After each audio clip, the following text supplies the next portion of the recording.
Hi guys, Assalamualaikum and welcome back to another brand new video. তাহলে চলেন আজকে একদম ভিন্ন কিছু করা যাক।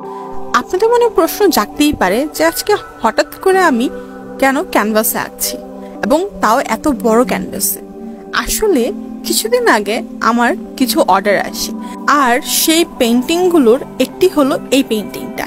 এই পেইন্টিংটা আমার পুরোনো এক পেইন্টিং থেকে রিক্রিয়েট করে ইন্সপিরেশন নিয়ে আঁকা হয়েছে। আশা করি আপনাদের সবার এই পেইন্টিংটা ভালো লাগবে। তাহলে চলুন জার্নিটা শুরু করা যাক।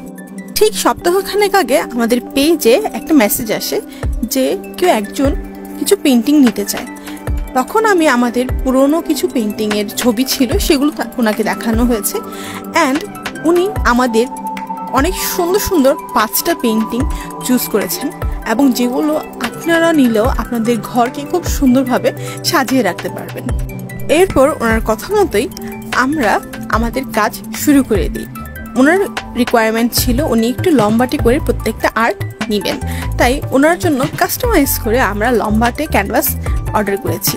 চাইলে আপনারাও সেম এই পেইন্টিংটাকে নিতে পারেন অন্য এক অ্যাঙ্গেলে অথবা অন্য কোনো ক্যানভাসে আপনাদের রিকোয়ারমেন্ট অনুযায়ী। জানেন আমারও খুবই ভালো লাগছিল, কারণ প্রায় 4 বছর পর আমি আমার এই পেইন্টিংটাকে আবারও রিক্রিয়েট করছি। তখন না একেবারেই আমি আঁকাতে একদম কাঁচা ছিলাম, তখন ভালো করে আঁকাকেও করতে পারতাম না। সেম এই পেইন্টিংটাকে আমি যখন আমার পুরনো খাতায় করেছিলাম সেটা দেখতে একরকম আর এটা দেখতে একদমই ভিন্ন। এটা আরও বেশি লাইভলি এবং আরও বেশি ডেপথ এর মধ্যে আপনারা পাবেন। আশা করি আপনারা এই পুরো পেইন্টিংটার জার্নিটা ভালো করে দেখবেন। ও আরেকটা কথা, এই পেইন্টিংটা করতে কিন্তু আমার পুরো 6 ঘন্টা সময় লেগেছে। একদিন 3 ঘন্টা আরেকদিন 3 ঘন্টা সময়কে আমার 2 দিনে 6 ঘন্টা সময় দিয়ে এই পুরো পেইন্টিংটা ঠিক করা লেগেছে।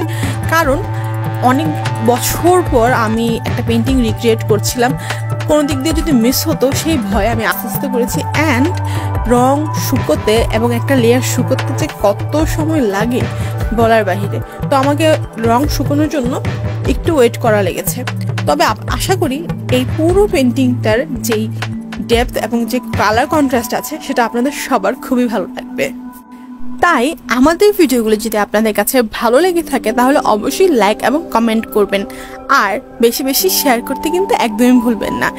তবে আপনারা যদি সেম এই পেইন্টিংটা আপনাদের করে নেন তাহলে শুধুমাত্র একটা কাজ আপনাদের করা লাগবে, তা হলো হয়তো আমাদের কমেন্ট বক্সে কমেন্ট করুন অথবা আমাদের ইনবক্সে আপনারা ডিরেক্ট আমাদেরকে নক করতে পারেন।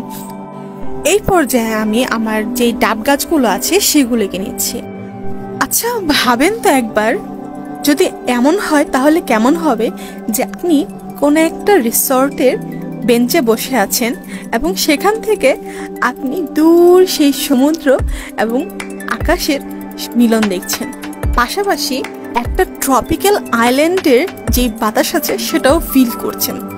ভাবলেই কতটা ভালো লাগে, তাই না? ঠিক এমনটাই হবে আমার আজকের এই পেইন্টিংটা, যেখানে আকাশ, ট্রপিক্যাল গাছ, পাহাড়, পাথর এবং রিসোর্টের এক অপরূপ সমারোহ রয়েছে। এই পর্যায়ে আমি আমার যে রিসোর্ট আছে সেই রিসোর্টের বেঞ্চটা এঁকে নিচ্ছি এবং এর পাশাপাশি আমার আরও যে ডিটেলের কাজ করা লাগবে সবটাই আমি এখন করে নিচ্ছি। এখানে আরও অনেক ছোট ছোট ডিটেল করা হয়েছে এবং ভাবেন যে 6 ঘন্টার একটা ভিডিওকে 4.5 মিনিটে আনাটা কতটুকু টাফ এবং সাথে সাথে শ্যুট করাটাও অনেকটুকু টাফ ছিল। তারপরেও শুধুমাত্র আপনাদের জন্য আমি সর্বোচ্চ চেষ্টা করেছি যেন আমার সম্পূর্ণ টিউটোরিয়ালটা আপনাদের একটু ধারণায় আসে যে কত কষ্ট করে আপনাদের জন্য আমি ভিডিও বানাই, যেন সবটা এন্টারটেনমেন্ট আপনারা পেতে পারেন। ভিডিওটিকে শেষ পর্যন্ত দেখার জন্য অনেক অনেক ধন্যবাদ। আমাদের ভিডিওটি যদি ভালো লেগে থাকে তাহলে অবশ্যই লাইক এবং কমেন্ট করবেন। আর তাছাড়া আপনি যদি এই পেইন্টিংটা কিনতে চান তাহলে অবশ্যই আমাদেরকে ইনবক্সে জানাবেন। Thank you for watching. আসসালামু আলাইকুম। ভালো থাকবেন সবাই।